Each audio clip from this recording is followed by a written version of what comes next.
श्री कृष्ण ने दी गीता में यह 18 चेतावनी। जवानी में जिसने ज़्यादा पाप किए हैं उसे बुढ़ापे में नींद नहीं आती है, उसे पश्चाताप की अग्नि जलाती रहती है। जुआ, मदिरापान, पर स्त्री गमन, हिंसा, असत्य, मद आसक्ति और निर्दयता, इन सब में कलयुग का वास है। इसीलिए इनका एक और नाम है घोर पाप, जिसे करने से हमें बचना चाहिए। भगवान ने जिसे धन संपत्ति दी है उसे गाय रखकर सेवा ज़रूर करना चाहिए। इससे भगवान प्रसन्न होते हैं और हमारे द्वारा जाने अनजाने में किए गए पाप कटते हैं।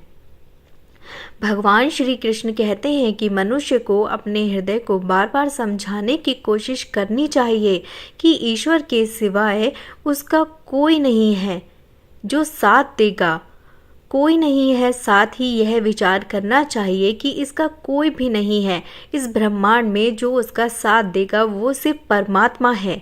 परमात्मा पर ही हमेशा विश्वास रखना चाहिए, क्योंकि परमात्मा आपका कभी भी हाथ नहीं छोड़ते। अधिकारी शिष्य यानी जो ज्ञान प्राप्त करने के लिए परिश्रम करते हैं, उन्हें सद्गुरु अवश्य मिलता है।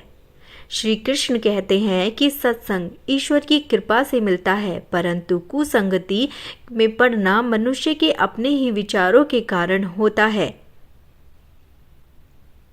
भोग में क्षणिक सुख प्राप्त होता है, साथ ही त्याग में स्थायी। लोभ और मोह माया पाप के माता पिता कहे जाते हैं। श्री कृष्ण कहते हैं कि स्त्री का धर्म है कि रोज सुबह तुलसी माता और पार्वती का पूजन करे, इससे उनकी सुख समृद्धि हमेशा बनी रहती है।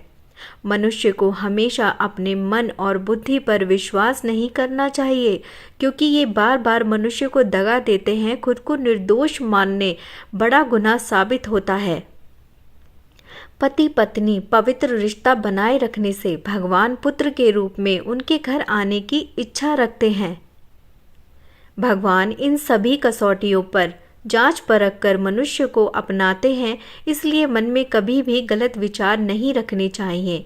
सबके साथ सदैव गलत विचार नहीं रखने चाहिए, सबके साथ सदैव प्यार से रहना चाहिए। सुख एवं दुख मनुष्य के भीतर ही निवास करते हैं, परंतु मनुष्य उसे घर में, स्त्री में, पुत्र में और संपत्ति में बाहर सुख प्राप्ति के लिए ढूंढ रहा है।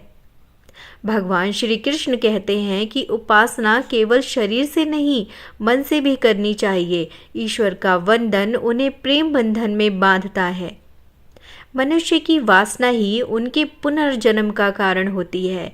मनुष्य इंद्रियों के अधीन है, इसलिए उनके जीवन में विकार और परेशानियां आती हैं।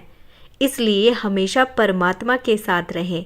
मनुष्य के अंदर धैर्य, सदाचार, स्नेह और सेवा जैसे गुण बिना सत्संग के नहीं आते हैं। श्री कृष्ण कहते हैं कि जिस प्रकार शरीर के वस्त्र मैले होने पर उन्हें साफ करते हैं, उसी प्रकार मन के मैल को भी साफ करना चाहिए। आशा करते हैं कि आपको ये वीडियो पसंद आया होगा। वीडियो प्लीज़ लाइक कर दीजिएगा, हमारे चैनल को सब्सक्राइब कर दीजिएगा। धन्यवाद।